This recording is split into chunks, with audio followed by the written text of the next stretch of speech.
Hello all, a very warm welcome to our channel. So this is the amendment revision lecture applicable for CIPCC students, May 23 attempt, paper 4A. तो income tax से related जो भी amendment है which is applicable for May 23 attempt IPCC students के लिए वो आज हम डिस्कस करेंगे. एग्जॉस्टिव है, कुछ भी नहीं हो बचेगा, जो भी अमेंडमेंट एप्लीकेबल है वो सब इसमें डिस्कस हो जाए. ठीक है, एक छोटी सी अमेंडमेंट बुकलेट है बच्चों 14 पेज की, जो आप अपनी स्क्रीन पे देख पा रहे हैं. इसको आप डाउनलोड कर सकते हैं और जो लिंक है वो डिस्क्रिप्शन बॉक्स में दिया. हाँ बच्चों, May 23 के लिए असेसमेंट कौन सा एप्लीकेबल होता है? AY 23-24. तो प्रीवियस ईयर कौन सा हो गया? 22-23. आपके एग्जाम में जो क्वेश्चन आएंगे वो आएंगे रेलिवेंट फॉर प्रीवियस ईयर 22-23. जो भी ट्रांजेक्शन हुई होंगी, जो भी इवेंट हुआ होगा वो 22-23 में हुआ होगा. तो बजट कौन सा एप्लीकेबल हो गया? बजट 2022. तो बच्चों फाइनेंस एक्ट 2022 में जो भी अमेंडमेंट हुई है इनकम टैक्स में, जो May 23 के लिए एप्लीकेबल है आईपीसीसी स्टूडेंट्स के लिए, या कोई भी सर्कुलर नोटिफिकेशन आया है वो सब इसमें डिस्कस है, वो आज हम डिस्कस करेंगे एक एक करके. ठीक है जी, तो बच्चों स्टार्ट करते हैं. सबसे पहली अमेंडमेंट है बच्चों in the chapter rates of income tax. जो पहली अमेंडमेंट है वो हर साल होती है कि कंपनी का जो डोमेस्टिक कंपनी है उसका टैक्स रेट क्या होता है. अगर टर्नओवर 400 करोड़ उससे कम है तो 25%, अदरवाइज 30%. किस साल के टर्नओवर देखते हैं? जिस साल का भी टैक्स रेट निकाल रहे हो उसके पीछे एक साल छोड़ दो, उससे पहले वाला. मतलब अगर 22-23 का निकाल दो प्रीवियस ईयर का टैक्स रेट, तो 21-22 छोड़ दो, 20-21. तो इन्होंने क्या कर दिया, 20-21 की टर्नओवर को देखनी है. अगर वो टर्नओवर 400 करोड़ से कम है तो 22-23 में कंपनी पे टैक्स किस रेट पे लगेगा? 25% पे, अदरवाइज 30% पे.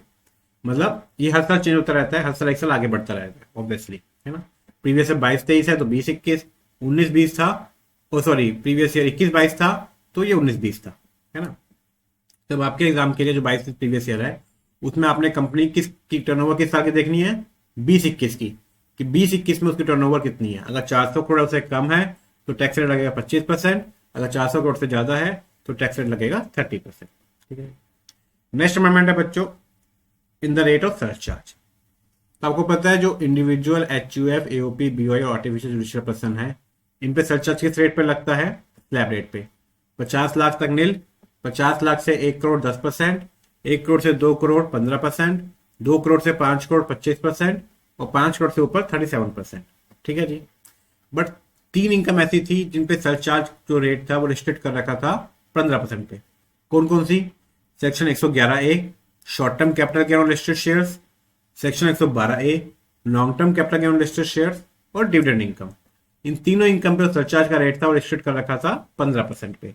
इन तीनों इनकम पे जो सरचार्ज है 15% से ऊपर नहीं लगेगा. ठीक है. अब इन 3 इनकम में एक और इनकम ऐड हो गई है, इनकम अंडर सेक्शन 112 112. मतलब 112 में कौन सी इनकम होती है? Long term capital gain on any capital asset, चाहे वो लिस्टेड अनलिस्टेड शेयर्स हो, चाहे वो लैंड एंड बिल्डिंग हो, चाहे गोल्ड हो, ज्वेलरी हो, कोई भी कैपिटल एसेट हो, उस पर जो भी अगर लॉन्ग टर्म कैपिटल गेन है तो टैक्स होता है 112 में. तो अब 112 और 112 दोनों कवर हो गए. मतलब अब all types of long term capital gain पे जो सरचार्ज का रेट है वो लिस्टेड हो जाएगा 15% पे.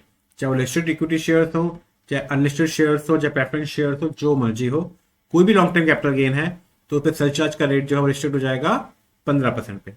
तो कौन कौन सी इनकम बन गई बच्चों? Short term capital gain on listed shares 111A, 112 112A all long term capital gain और डिविडेंड इनकम. इन सब इनकम पे जो सरचार्ज का रेट है वो रजिस्टर हो जाएगा 15% पे. 15% के ऊपर सरचार्ज इन इनकम पे नहीं लगेगा. ठीक है. सेकेंड अमेंडमेंट है बच्चों एओपी के लिए. वो कह रहे हैं कोई ऐसी एओपी है जिसके सारे के सारे मेंबर कंपनीज हैं, उस एओपी पे जो सरचार्ज का रेट है वो 15% से ऊपर नहीं जाएगा. मैक्सिमम सरचार्ज पे 15% लगेगा इरिस्पेक्टिव ऑफ द इनकम. अगर उसकी इनकम 2 करोड़ से ऊपर भी जा रही है, जब भी सरचार्ज 15% तक ही लगेगा. मतलब ऐसी ओपी जिसके सारे के सारे मेंबरशिप कंपनीज हैं, उस पर सरचार्ज का रेट क्या हो गया? अगर उस ओपी की इनकम 50 लाख उससे कम है तो नील, 50 लाख से 1 करोड़ है तो 10%, और 1 करोड़ से ऊपर है जितनी मर्जी तो 15%. कोई 2 करोड़ की लिमिट नहीं है, क्योंकि सरचार्ज का रेट 15% से ऊपर नहीं जा सकता. ठीक है. तीसरा है बच्चों सरचार्ज के रेट में कोऑपरेटिव सोसाइटी. तो कोऑपरेटिव सोसाइटी में सरचार्ज का रेट क्या था? 1 करोड़ तक नील, 1 करोड़ से ऊपर 12%. अब इन्होंने चेंज कर दिया, जो सेम डोमेस्टिक कंपनी में सरचार्ज का रेट है वो यहाँ पे कॉपी कर दिया. तो क्या हो गया? कोऑपरेटिव सोसाइटी का सरचार्ज का रेट 1 करोड़ तक नील, 1 करोड़ से 10 करोड़ 7% और 10 करोड़ से ऊपर 12%।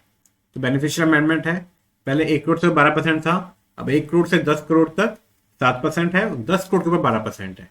मतलब कोई ऐसी कोऑपरेटिव सोसाइटी है जिसकी इनकम 1 करोड़ से 10 करोड़ के बीच में है, तो पहले 12% का सरचार्ज लगता था, अब 7% का लगेगा। यही सेम रेट डोमेस्टिक कंपनी के लिए भी एप्लीकेबल है। ठीक है जी। नेक्स्ट अमेंडमेंट है बच्चों in the chapter computation of total income. तो ये पांचों हेड में जो छोटे छोटे अमेंडमेंट है वो हमने इसी चैप्टर में डिस्कस कर लिया, बहुत कम है, छोटे छोटे से अमेंडमेंट है। तो सबसे पहले जो अमेंडमेंट है बच्चों सेक्शन 14A। अब 14A क्या कहता है? 14A कहता है बच्चों कि अगर किसी से कोई एग्जम्प्ट इनकम है, तो ऐसी इनकम है जिससे वो टैक्स नहीं दे रहा, तो उस इनकम को मारने के लिए जो भी खर्चे किए हैं मैं उसकी डिडक्शन नहीं दूंगा। लॉजिकल है। तो कोई एग्जम्प्ट इनकम है तो कोई भी एक्सपेंस है in relation with that exempt income shall be disallowed, ये सेक्शन 14A कहता है। एक्सपेंस कैसे निकालते हैं हम? ये रूल 8D में लिखा है। रूल 8D क्या कहता है कि कोई डायरेक्ट एक्सपेंस है जो आपने इंकर किए हैं टू अर्न एग्जम्प्ट इनकम, या फिर आप 1% ऑफ एनुअल एवरेज और मंथली एवरेज ले लो, जो अमाउंट है वो डिसअलाउ कर दो अपना अंडर 14A। ये किसकी एवरेज लेते हैं हम? इन्वेस्टमेंट की, जिससे हमें एग्जम्प्ट इनकम आ रही है। ऐसे कौन कौन सी इन्वेस्टमेंट हो सकती हैं? इन्वेस्टमेंट एग्रीकल्चर लैंड है, इन्वेस्टमेंट पार्टनरशिप फर्म है, तो इनसे हमारे पास एग्जम्प्ट इनकम आती है, इनसे जो इनकम आती है वो एग्जम्प्ट होती है। तो कह रहा है इस इन्वेस्टमेंट से रिलेटेड जो भी खर्चे होंगे उन्हें डिसअलाउ कर दो। क्वेरी आती थी, हो सकता है किसी साल एग्जम्प्ट इनकम आए ना, तो क्या उस साल डिसअलाउंस होगा? तो वो क्लियर हो गया, अमेंडमेंट आ गया कि चाहे एग्जम्प्ट इनकम आए चाहे ना आए किसी साल, आपका जो डिसअलाउंस है एज पर रूल 8D वो हर साल होगा under section 14A। It is the disallowance is not dependent on the fact कि आपको उस साल इनकम मिल रही है या नहीं मिल रही, या इनकम एक्रू हो रही है या नहीं हो रही। इनकम एक्रू हो रही है या रिसीव हो रही है वो आपको देखने की जरूरत ही नहीं है, सेक्शन 14A लगेगा ही लगेगा अगर आपकी बैलेंस शीट में ऐसी कोई इन्वेस्टमेंट्स हैं जिनसे एग्जम्प्ट इनकम आती है। ठीक है जी। तो सेकेंड अमेंडमेंट है बच्चों कोविड से रिलेटेड। तो आपको पता है कोविड आया था, तो कोविड से रिलेटेड उन्होंने कहा लोगों को कुछ गिफ्ट्स मिले। किसने दी? किस चीज के लिए मिले? पहले वो मिले बच्चों या तो ट्रीटमेंट के लिए, जिनको या जिनके फैमिली मेंबर को ट्रीटमेंट कोविड हो गया, या फिर अनफॉर्चुनेटली किसी की डेथ हो गई है तो उसके बाद एज अ कंपनसेशन गिफ्ट अपना पैसा मिला, कैश मिला। तो उस टाइम एक प्रेस रिलीज आया था, अगर ट्रीटमेंट के लिए आपको पैसा मिल रहा है अपने एम्प्लॉयर से या फिर किसी और पर्सन से, एनी अदर पर्सन, तो जो पैसा एम्प्लॉयर से मिल रहा है वो अदरवाइज सैलरी हेड में टैक्स होता, आपका सैलरी में आ जाता था परक्विजिट, उसको हमने एग्जाम्प्ट कर दिया।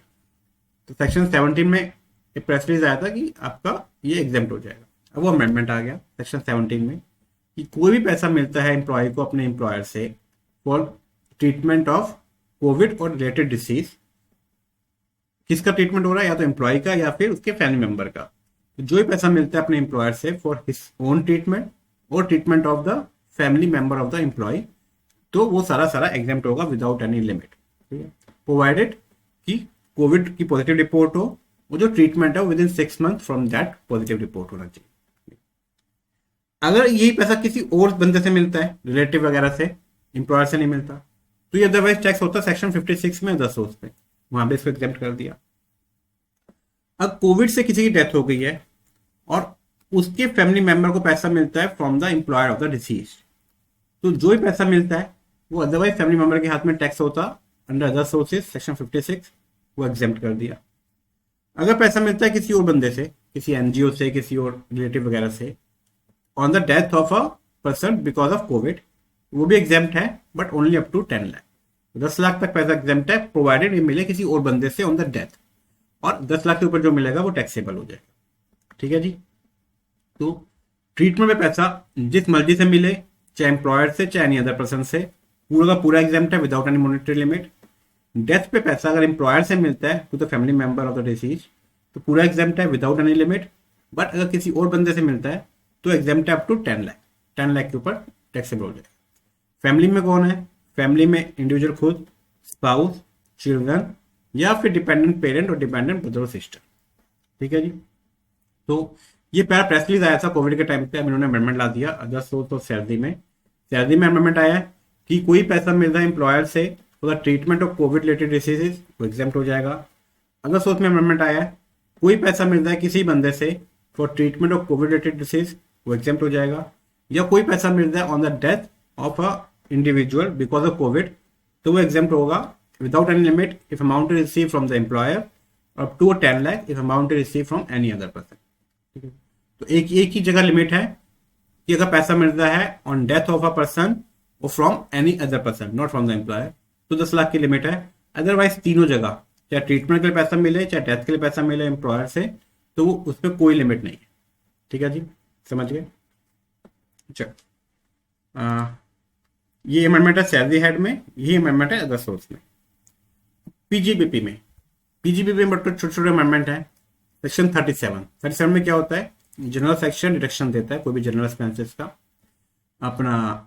इसमें एक्सप्रेशन है वो क्या कहता है कि अगर कोई एक्सपेंस ऐसा है which is for the purpose which is an offence और प्रोहिबिटेड बाय एनी लॉ, तो उसकी डिडक्शन नहीं मिलेगी। मैं कोई पेनल्टी वगैरह पे कर रहे हो अंडर किसी लॉ में, तो उसकी डिडक्शन हमें नहीं मिलती।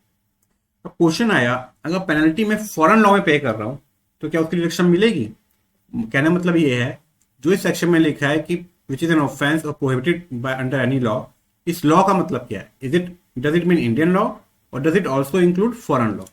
तो अमेंडमेंट आ गया है, उन्होंने कहा है इसका मतलब it include foreign law as well.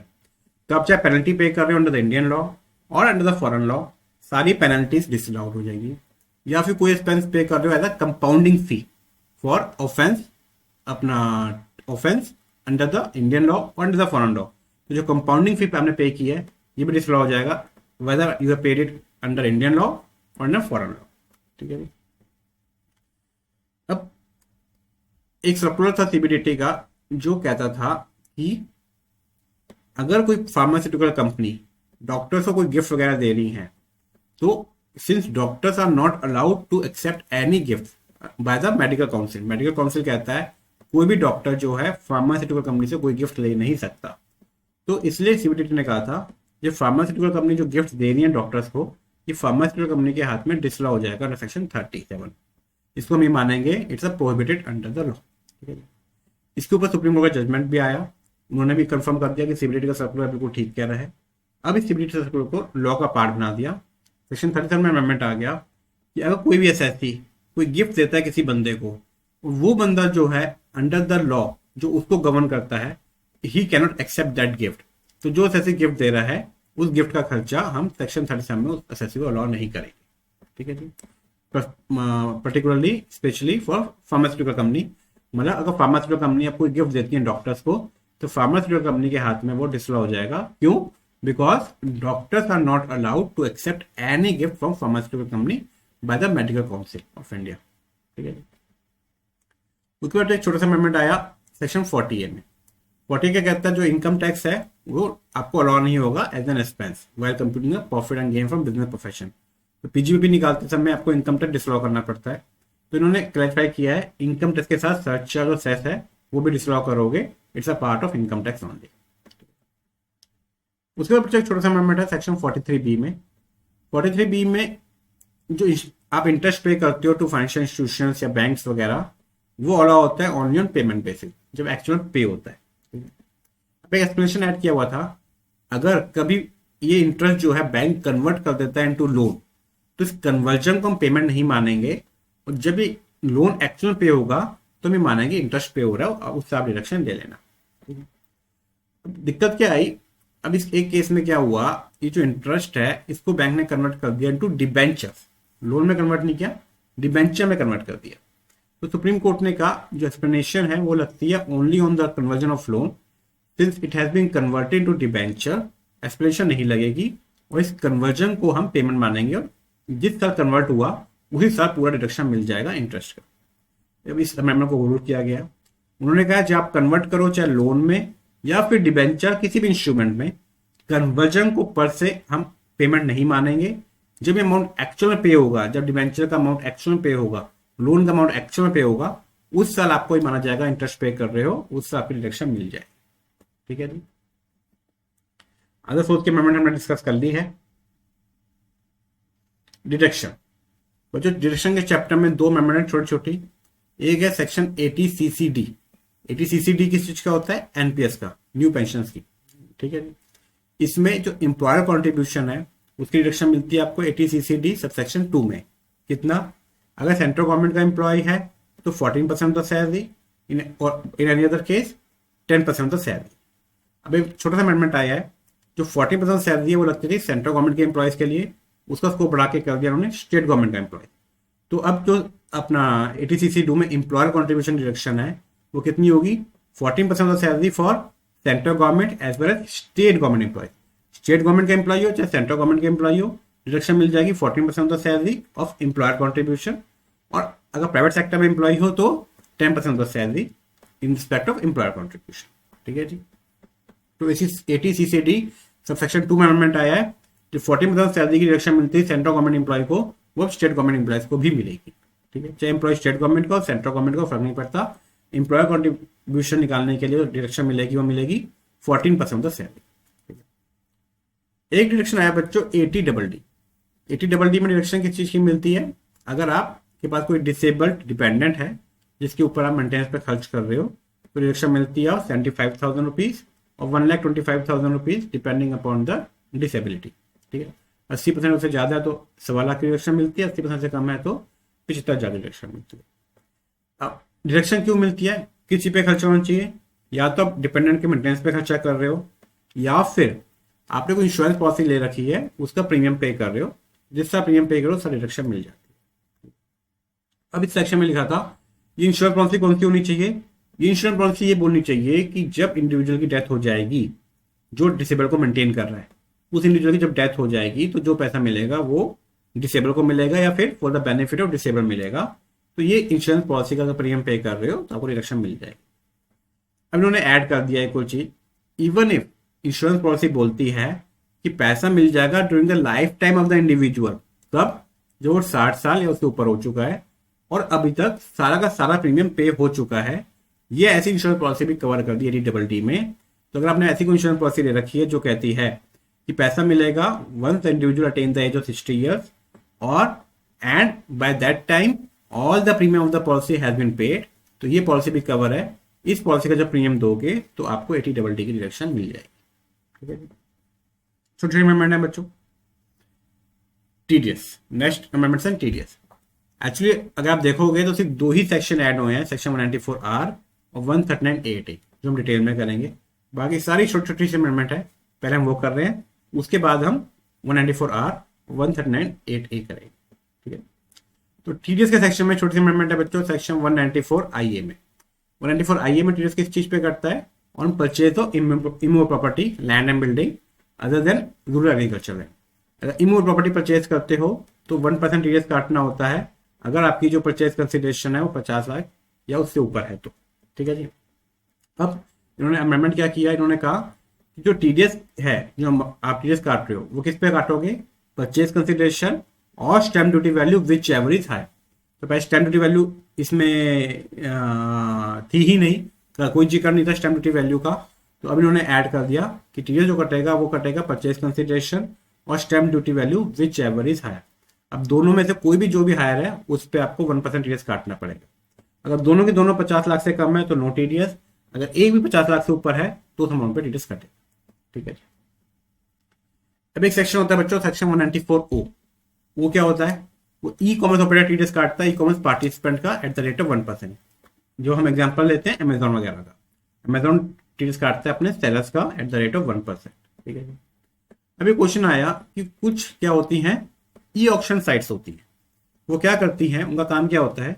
उनका काम होता है जो भी क्लाइंट उनके पास आता है टू सेल सम गुड, वो अपनी साइट पर लिस्ट कर देती हैं और जो बायर्स हैं वो अपना बिड डालते हैं कि हम इतने प्राइस में खरीदना चाहते हैं, इतने प्राइस में खरीदना चाहते हैं, इतने प्राइस में खरीदना चाहते हैं। तो सीबीडीटी ने कहा कि जनरली एज अ प्रैक्टिस ये साइट्स जो हैं सिर्फ बायर और सेलर को मिलाने का काम करती हैं, एक्चुअल सेल जो है वो इनकी साइट पे नहीं होता है।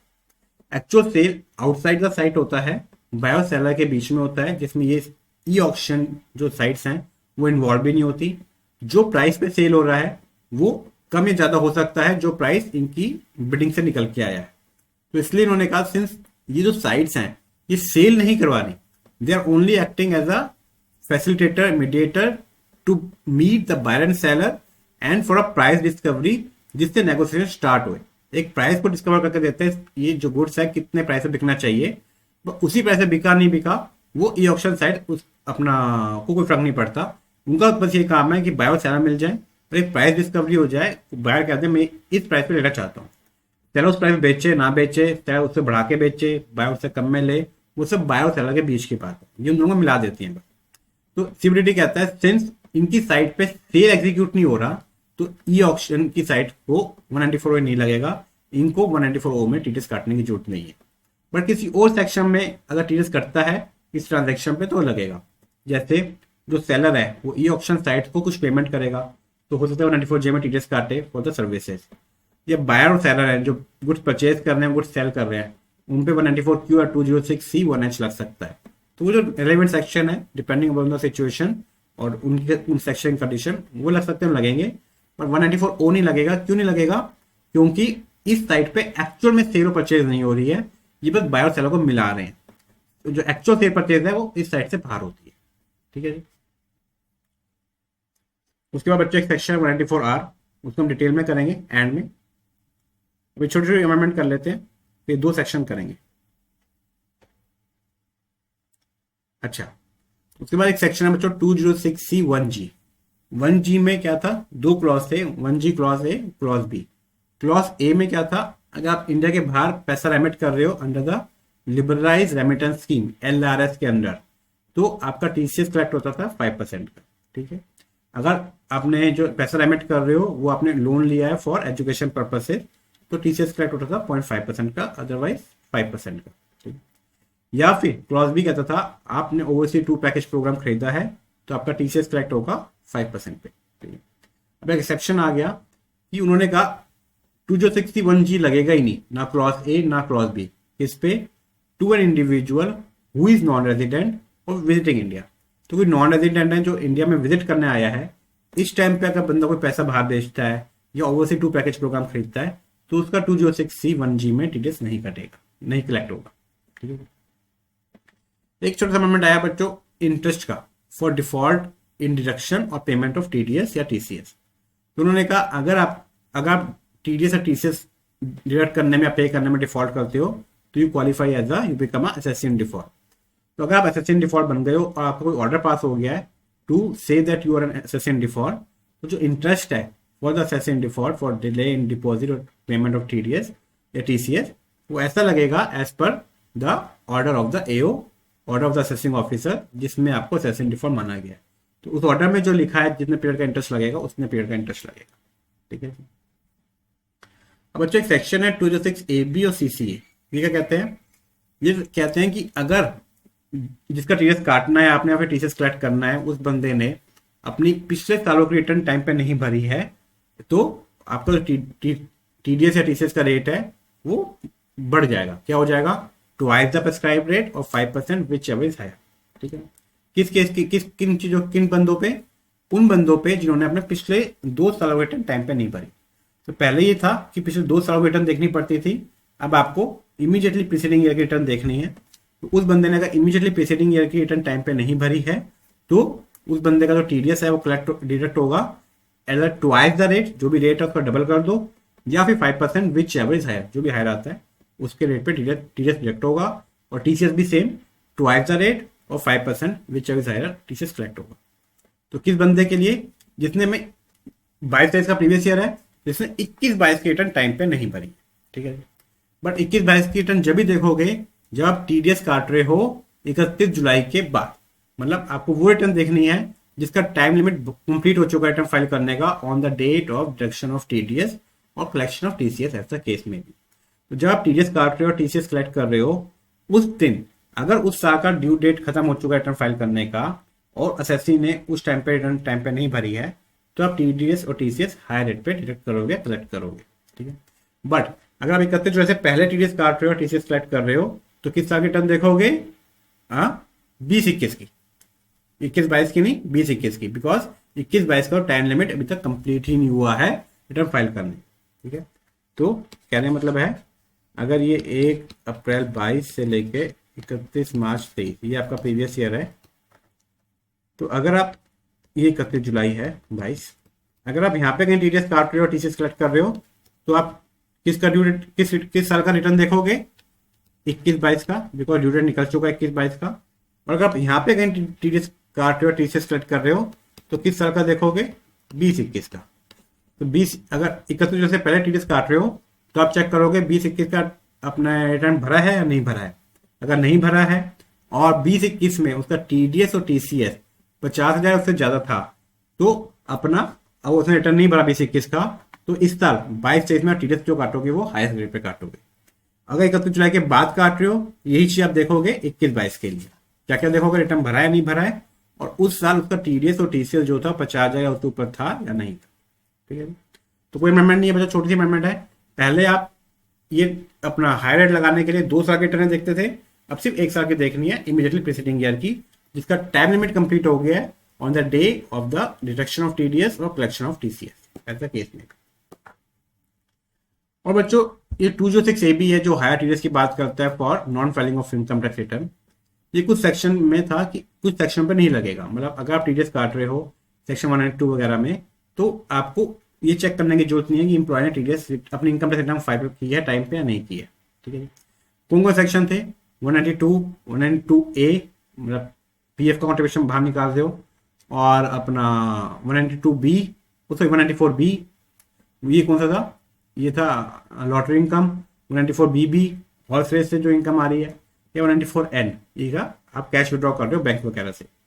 तो इस लिस्ट में 3 सेक्शन और ऐड कर दिए, कौन कौन से, 194IA purchase immovable property, 194IB वो रेंट पे कर रहे हो, या 194M वो जो आप कुछ 194 कॉन्ट्रैक्चुअल पेमेंट कर रहे हो, प्रोफेशनल पेमेंट कर रहे हो। तो ये तीनों सेक्शन कौन कौन से हैं बच्चों, ये तीनों सेक्शन वो हैं जिनमें आपको डिडक्टर को टैन नंबर लेने की जरूरत नहीं है। इसमें टीडीएस कौन काटता है, इंडिविजुअल एचयूएफ जो अदरवाइज कवर नहीं होते। 194IA में इंडिविजुअल कोई भी टीडीएस काटेगा for purchase of immovable property 1% पे। 194IB और M उसी केस के लिए आए थे इंडिविजुअल एचयूएफ के लिए, जो अदरवाइज 194I या फिर 194C, H और J में कवर नहीं होते, तो उनको टीडीएस इस सेक्शन में काटना पड़ता था। ठीक है, अब अगर आप टीडीएस काट रहे हो 194IA, IB या फिर M में, तो आपको ये देखने की जरूरत नहीं है आगे वाले बंदे जिसका टीडीएस काट रहे हो उसने अपनी पिछले साल की रिटर्न टाइम पे भरी है या नहीं भरी है। टीडीएस उसी रेट पे कटेगा जो रिटर्न भरी हो चाहे ना भरी हो, इररिस्पेक्टिव ऑफ द फैक्ट जो रेट इस सेक्शन में गिवन है। ठीक है जी, बट पैन है या नहीं है उसके लिए तो लग जाएगा 206CA 206AA अपना, बट रिटर्न के लिए एक्सेप्शन दे दी है IA, IB और M के लिए। अगर पैन नहीं है तो 20% में टीडीएस कटेगा, उसके लिए कोई एक्सेप्शन नहीं है। ठीक है जी, अब एक अमेंडमेंट आया 108A में, इसको हम डिटेल में करेंगे।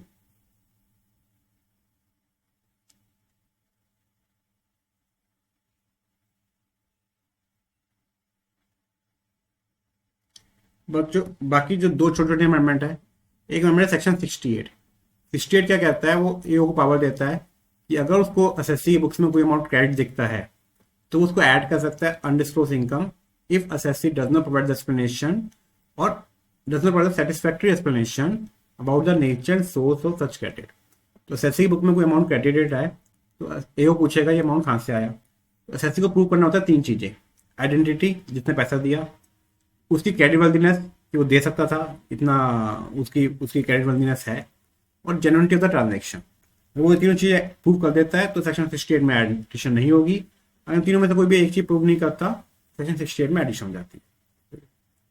अब एक अमेंडमेंट आया था, उन्होंने कहा था कि अगर कंपनी है एसएससी और उसकी बुक्स में जो अमाउंट क्रेडिट है वो in the form of share capital या शेयर एप्लीकेशन मनी है, तो कंपनी को ये तो बताना ही पड़ेगा ये share application money, share capital, share payment कहां से आया, प्लस ये बताना पड़ेगा कि उस शेयर होल्डर के पास ये पैसा कहां से आया। तो कंपनी अपना सोर्स तो एक्सप्लेन करेगी कि शेयर होल्डर है कौन है, और उस सोर्स का भी सोर्स एक्सप्लेन करेगी उसका भी पैसा कहां से आया। अगर वो उस सोर्स का सोर्स एक्सप्लेन नहीं कर पाती तो कंपनी के हाथ में इनकम ऐड हो जाएगी। ठीक है, प्रोवाइडेड शेयर होल्डर रेजिडेंट हो। अब इस जो अमेंडमेंट है, ये जो सोर्स ऑफ सोर्स एक्सप्लेन करने की बात थी, पहले सिर्फ कंपनीज पे लगती थी, वो भी अनलिस्टेड कंपनीज पे। अब इसका स्कोप बढ़ा दिया, उन्होंने कहा अगर आपकी बुक्स में कोई लोन या बोरिंग्स हैं, आप मतलब कोई भी एसएससी, कंपनी नॉन कंपनी कोई फर्क नहीं पड़ता, लिस्टेड अनलिस्टेड कोई फर्क नहीं पड़ता, अगर किसी एसएससी की बुक में लोन्स हैं बोरिंग्स हैं तो उसको अपना सोर्स को एक्सप्लेन करना ही पड़ेगा कि लोन से बोरिंग्स कहां से आया। उसको अपने सोर्स का भी सोर्स एक्सप्लेन करना पड़ेगा कि अगर आपने लोन लिया मिस्टर ए से, तो मिस्टर ए के बाद पैसा कहां से आया वो भी समझाना पड़ेगा। अगर ये नहीं बता पाते कि मिस्टर ए के बाद पैसा कहां से आया, तो आपकी इनकम में ये लोन ऐड हो जाएगा। तो अगर आपके बुक्स में भी लोन और बोरिंग है, तो आपको सोर्स ऑफ सोर्स समझाना है। अपना सोर्स तो समझाना है कि पैसा कहां से आया, उसका भी सोर्स समझाना है कि उसका पैसा कहां से आया। ठीक है, एक्सेप्शन है, किस पर नहीं लगता ये अमेंडमेंट, तो समझाने की जरूरत नहीं है। अगर आपने लोन लिया है वेंचर कैपिटल फंड से, वेंचर कैपिटल कंपनी से, तो सेक्शन 68 का स्कोप बढ़ा दिया। अगर लोन से बोरिंग से, तो सोर्स ऑफ सोर्स समझाना पड़ेगा। एक छोटा सा अमेंडमेंट है बोनस स्ट्रिपिंग में। जो पहले बोनस स्ट्रिपिंग सिर्फ यूनिट्स ऑफ म्यूचुअल फंड पे लगती थी, अब वो शेयर्स पे भी लगेगी। ठीक है, बोनस स्ट्रिपिंग क्या होता है? वो कहता है कि एसएससीज क्या करते हैं, जब बोनस बंटना होता है, बोनस यूनिट से बोनस शेयर बंटने होते हैं, उससे कुछ टाइम पहले शेयर्स खरीदते हैं और जैसे बोनस मिल जाता है कुछ टाइम बाद बेच देते हैं। बोनस के चक्कर में प्राइस कम हो जाता है, तो ओरिजिनल शेयर्स जो बेचते हैं वो उस पर उनको लॉस हो जाता है, वो लॉस अपने लॉन्ग किसी गेन से एडजस्ट कर लेते हैं। तो बोनस स्ट्रिपिंग इसको मना करता है। वो कहता है अगर आपने 3 महीने पहले जो भी रिकॉर्डेड है जिससे बोनस मिलना है, तो 3 महीने पहले बोनस कोई शेयर खरीदे हैं और ओरिजिनल शेयर्स बेच रहे हो, original shares after within 9 month of the record date, तो इन ओरिजिनल शेयर पर जो लॉस होगा वो हम इग्नोर कर देंगे, और जो लॉस जो इग्नोर किया ये कॉस्ट मान लेंगे बोनस शेयर्स। तो पहले जो बोनस स्ट्रिपिंग था ये सिर्फ यूनिट्स पे लगता था, अब इसको शेयर्स पे भी एप्लीकेबल कर दिया, तो शेयर्स पे भी लगे। तो जो छोटी छोटी अमेंडमेंट थी, अब हम 2 सेक्शन डिस्कस करेंगे जो मेन है, सेक्शन 194R और 139A। सेक्शन 194R, 194R पे आ जाते हैं बच्चों। टीडीएस के चैप्टर में एक नया सेक्शन ऐड हुआ है, सेक्शन 194R। ये क्या कहता है? ये कहता है आपको टीडीएस काटना है किसको?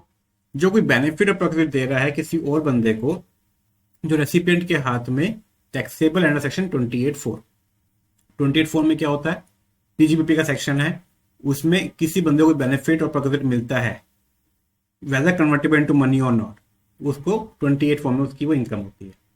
तो 194R कहता है जो ये बेनिफिट प्रॉफिट दे रहा है उसको टीडीएस काटना पड़ेगा। ये आया क्यों? बिकॉज होता क्या है, ये किस तरह का बेनिफिट प्रॉफिट होता है कि आपने मान लो कोई एसएससी है, उसने अपने डीलर को एक ट्रिप दे दिया टू थाईलैंड, बैंकॉक वगैरह, मॉरिशस वगैरह। तो ये जो टेक्निकली जो ट्रिप मिला डीलर को, ये डीलर की पीजीबीपी की इनकम है। बिकॉज वो क्यों मिला? बिकॉज वो टारगेट अचीव किए होंगे जब भी एसएससी ने उसको ट्रिप दिया। बट डीलर जो थे नॉन मॉनिटरी होता था नॉर्मली, तो डीलर जो थे वो इसको अपनी इनकम में दिखाते नहीं थे, इसलिए ये टैक्स नहीं होता था। बट जो ये ट्रिप दे रहा है, जो कंपनी ट्रिप दे रही है, वो इसको अपना खर्चा क्लेम करेगी पीजीबीपी में, तो उधर रिडक्शन तो मिल जाता था एसएससी को, बट रेसिपिएंट की इनकम में टैक्स नहीं होता था, तो देयर इज रेवेन्यू लीकेज। तो उस रेवेन्यू लीकेज को प्लग करने के लिए 194R आया है कि अब जो कंपनी ट्रिप दे रही है उसको डीलर का टीडीएस काटना पड़ेगा 194R में at the rate of 10%। TDS कब कटेगा? At the time of payment. जो रेसिपिएंट है वो रेजिडेंट होना चाहिए जिसको बेनिफिट और प्रॉफिट मिल रहा है। टीडीएस कौन काटेगा? डिडक्टर कौन होगा? सेम है बच्चों जैसे 194A वगैरह में था, मतलब any person other than individual HUF, और इंडिविजुअल एचयूएफ अगर उनकी टर्नओवर इमीडिएटली प्रीसीडिंग ईयर में बिजनेस से 1 करोड़ से ऊपर है या प्रोफेशन में 50 लाख से ऊपर। ठीक है जी। तो बट कोई थ्रेशोल्ड लिमिट है क्या? बिल्कुल है, 20,000 रुपए की। तो कोई टीडीएस नहीं कटेगा अगर बेनिफिट प्रॉफिट 20,000 रुपए तक का है। टीडीएस जब भी कटेगा जब बेनिफिट प्रॉफिट 20,000 से ऊपर है। जो सेक्शन है ये एप्लीकेबल है फ्रॉम 1 जुलाई 2022। तो टीडीएस कटेगा only on the benefit profit provided on और आफ्टर 1 जुलाई 2022। और जो 20,000 की जो लिमिट है वो पूरे साल की लिमिट है। मतलब अगर आपने 1 जुलाई से पहले मान लो 15,000 का प्रॉफिट दे दिया और 1 जुलाई के बाद आप 10,000 का और दे रहे हो, तो इस 10,000 पे टीडीएस कटेगा, क्योंकि पूरे साल का जो है 25,000 हो गया तो वो 20,000 क्रॉस कर गया। ठीक है ना? बट टीडीएस कटेगा only on the profit provided on और आफ्टर 1 जुलाई 2022। ठीक है जी।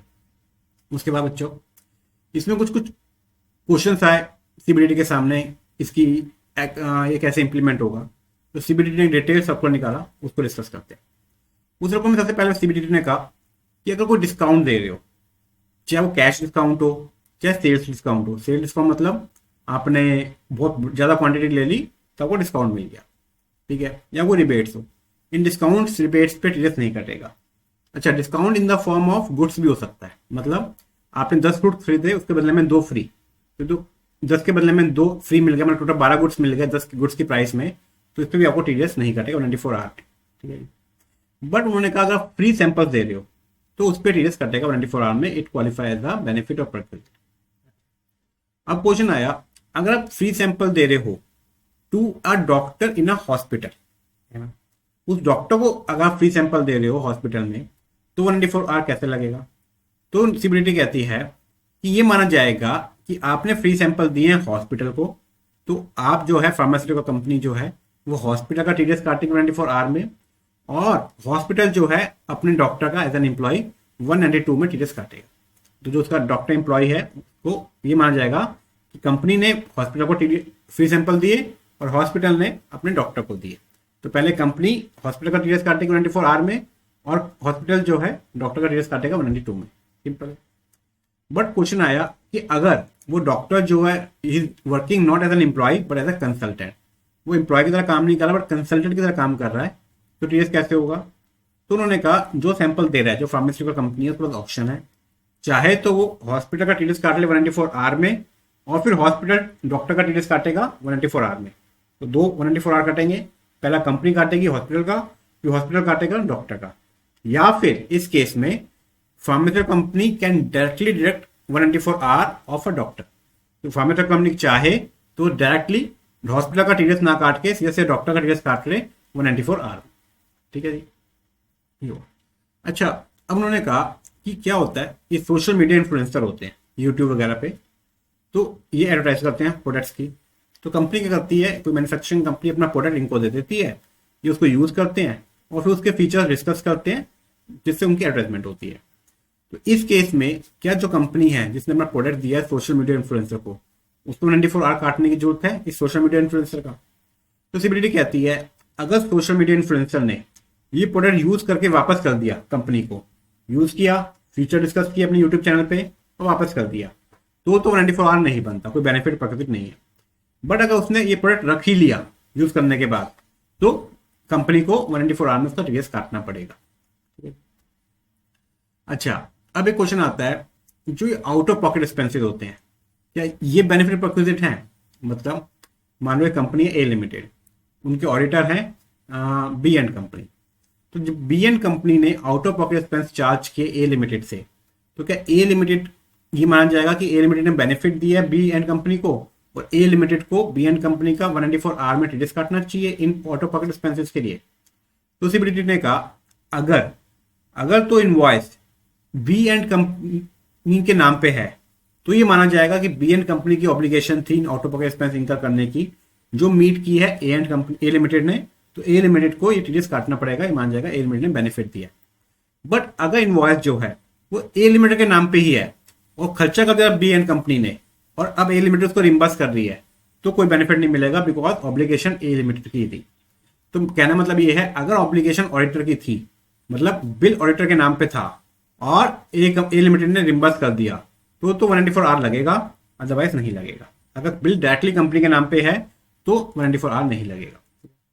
उन्होंने कहा इवन इफ अगर बिल ऑडिटर के नाम पे भी है, जब भी 194 आवर नहीं लगेगा अगर ए लिमिटेड ने, क्लाइंट ने टोटल अमाउंट पे टीडीएस काट लिया है अंडर किसी और सेक्शन में, मान लो अंडर 194J, उसने ऑडिट फी प्लस ओपी पूरे अमाउंट पे 194J लग गया है अगर, तो ओपी पे अलग से 194 आवर नहीं लगेगा। ठीक है जी। अब आई बच्चों बात डीलर कॉन्फ्रेंस, जो मेन इशू है जिसके चक्कर 194 आवर आया था कि डीलर कॉन्फ्रेंस पे टीडीएस कैसे लगेगा। तो सीबीडीटी कहती है डीलर कॉन्फ्रेंस में 3 कंपोनेंट होते हैं। एक तो लेजर कंपोनेंट, आप कोई लेजर ट्रिप दे रहे हो, आप एक्चुअल में मान लो आपकी डीलर कॉन्फ्रेंस हुई जिम कॉर्बेट में, आप उनको सफारी पे लेके चले गए, तो सफारी वगैरह जो है आपके बिजनेस से रिलेटेड नहीं है, ये लेजर कंपोनेंट है, इस अमाउंट पर टीडीएस काटना पड़ेगा जो लेजर कंपोनेंट का अमाउंट है। या फिर डीलर कॉन्फ्रेंस में डीलर की फैमिली भी आ रही है, क्योंकि फैमिली मेंबर में जो भी खर्चा हो रहा है उस पर टीडीएस काटना पड़ेगा, वो बेनिफिट प्रक्विजिट है। या फिर डीलर कॉन्फ्रेंस 2 दिन की है, जो डीलर है वो उससे कॉन्फ्रेंस शो से पहले आ जाता है और बाद में जाता है, तो जो एक्स्ट्रा है डीलर कॉन्फ्रेंस से अलावा पहले आए हुए टाइम और बाद में जो जा रहा है, जो दिन उसने डीलर कॉन्फ्रेंस के अलावा जो स्टे किया है उस पर जो खर्चा है उस पर भी आपको बेनिफिट प्रक्विजिट मान के टीडीएस काटना पड़ेगा। बट रिलैक्सेशन दिया हुआ है एक दिन का। डीलर कॉन्फ्रेंस अगर 2 तारीख की है और डीलर अगर 1 तारीख को आ जाता है तो कोई बेनिफिट नहीं मिलेगा।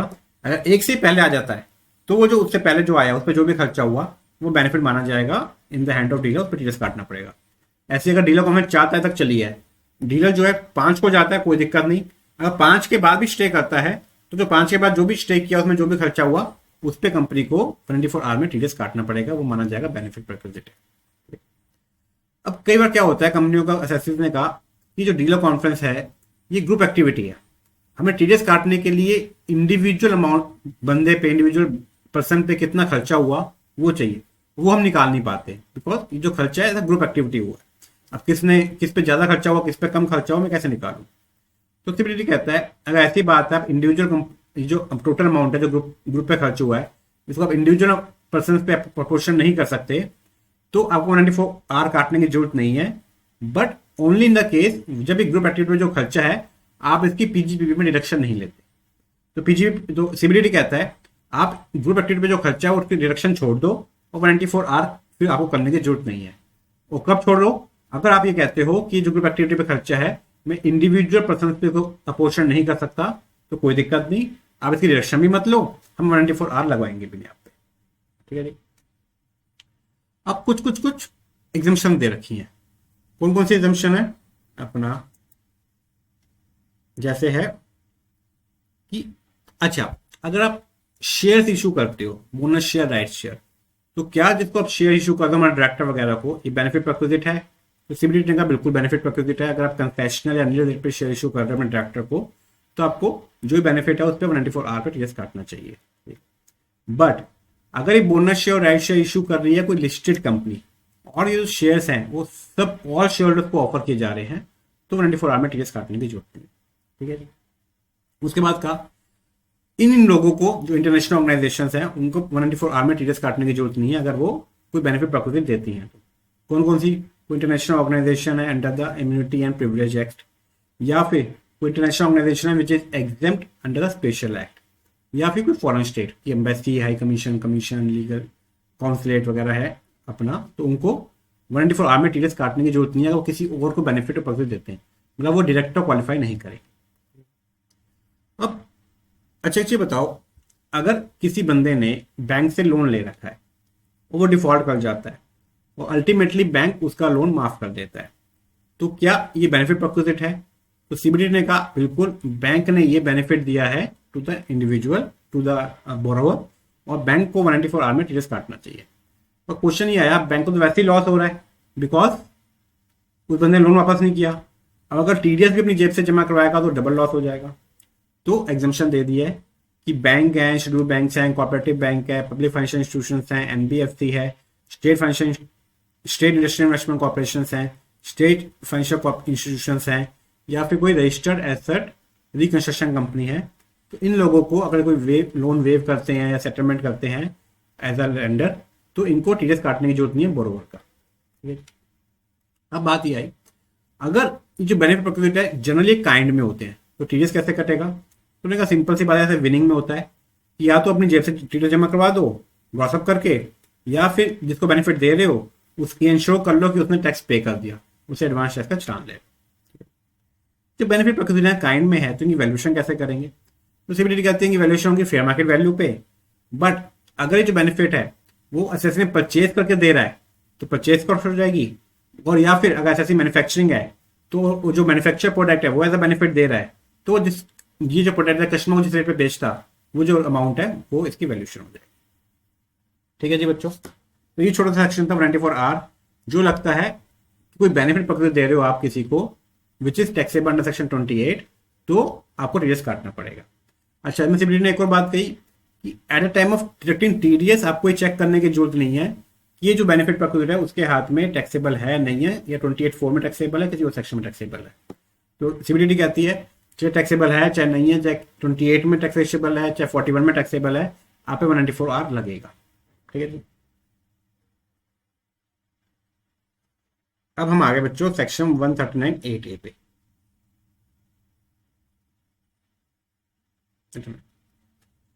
तो 139(8)(a) एक नया सेक्शन ऐड हुआ है जो कहता है अपडेटेड रिटर्न। एक नया कंसेप्ट लेकर आया है अपना गवर्नमेंट अपडेटेड रिटर्न का। उन्होंने कहा एसएससी के पास ना ऑप्शन है एक अपडेट, अपनी रिटर्न अपडेट करने का। पहले जो ऑप्शन था रिटर्न कब तक फाइल हो सकती थी, 31 जुलाई, 31 अक्टूबर, 30 नवंबर, और उसको रिवाइज कर सकते थे, बजट रिटर्न फाइल कर सकते थे by 31 December of the assessment year. अब उन्होंने कहा टाइम हमें बहुत कम लग रहा है, आप चाहो एसएससी चाहे तो एक अपडेटेड रिटर्न फाइल कर सकता है, कब तक, up to 2 year from the end of relevant assessment year. आपके केस में असेसमेंट ईयर कौन सा है, 23-24, तो अपडेटेड रिटर्न कब तक फाइल हो सकती है 23-24 असेसमेंट ईयर की, अप टू 2 ईयर, मतलब 31 मार्च 2026 तक। ठीक है जी, ठीक है। बट उन्होंने कहा अपडेटेड रिटर्न की कोई एक्सेप्शन है, कुछ कुछ केस में अपडेटेड रिटर्न फाइल नहीं हो सकती। कहने मतलब ये अपडेटेड रिटर्न जो आई थी बच्चों, आई है, वो आई है for the benefit of the government, it's not for the benefit of assessee. तो उन्होंने कहा अगर आप अपडेटेड रिटर्न में लॉस दिखा रहे हो तो वो अपडेटेड रिटर्न वैलिड नहीं होगी, इस केस में अपडेटेड रिटर्न फाइल नहीं हो सकती।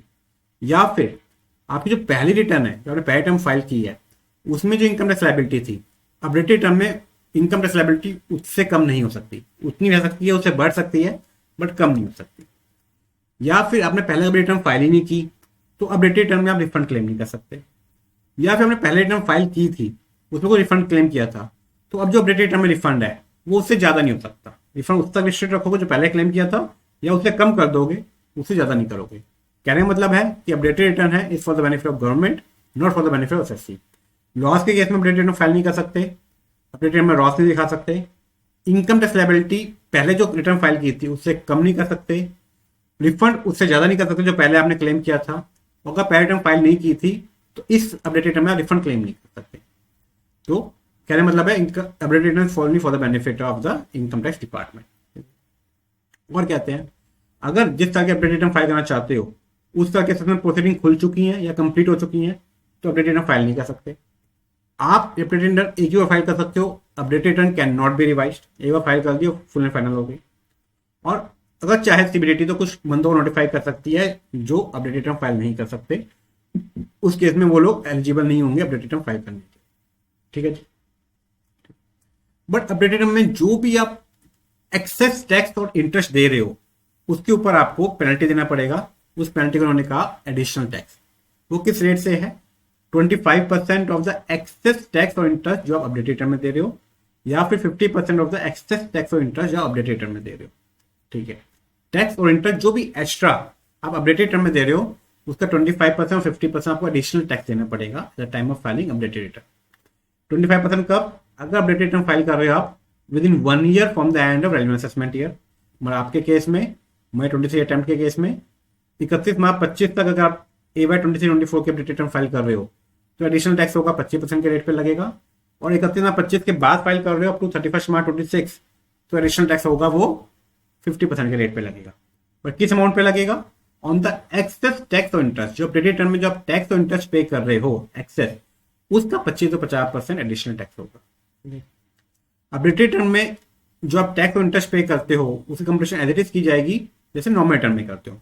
अब इनकम पे टैक्स निकालोगे, इंटरेस्ट ऐड करोगे। अच्छा, जो इंटरेस्ट है 234A-B-C का वो कैसे लगेगा, वो लगेगा on the basis of tax declared in the updated return. जो अपडेटेड रिटर्न में टैक्स डिक्लेयर कर रहे हो उस अमाउंट पे आपका इंटरेस्ट 24A-B-C का कंप्यूट होगा। ठीक है, माइनस जो आपने पहले दे रखा है वो लेस हो जाएगा, जो एक्सेस बचा उस पे आपका एडिशनल टैक्स की लायबिलिटी आएगी, टैक्स और इंटरेस्ट दोनों पे। फीस पे एडिशनल टैक्स नहीं लगेगा। फीस किस चीज की होती है कि आपने जो ओरिजिनल रिटर्न टाइम पे फाइल नहीं की थी तो 234F में फीस लगती है 5,000 और 1,000। 5,000 कब, जब टोटल इनकम 5 लाख से ऊपर है, 1,000 कब, जब टोटल इनकम 5 लाख है उससे कम है। ठीक है ना, तो फीस पे एडिशनल टैक्स नहीं लगेगा। एडिशनल टैक्स किस अमाउंट पे लगेगा, ऑन द एक्सेस टैक्स और एक्सेस इंटरेस्ट। ठीक है जी, तो नया कंसेप्ट लेकर आए 17988। इससे हमारा सारा अमेंडमेंट कंप्लीट होता है और रिवीजन अच्छा। अगर आपको डिटेल में अमेंडमेंट पढ़ना है तो हमारे डिटेल्स 3 लेक्चर हमने अपना यूट्यूब पे अपलोड कर रखे हैं, वो देख सकते हैं। अगर रिवीजन में करना है तो रिवीजन में हमने कंप्लीट कर दिया। अभी भी कोई भी डाउट है, कोई भी चीज़ दोबारा क्लैरिफाई करनी है आपने, तो आप कमेंट करिए या मुझे व्हाट्सअप कर दीजिए, है ना। I will try to reply ASAP। Thank you.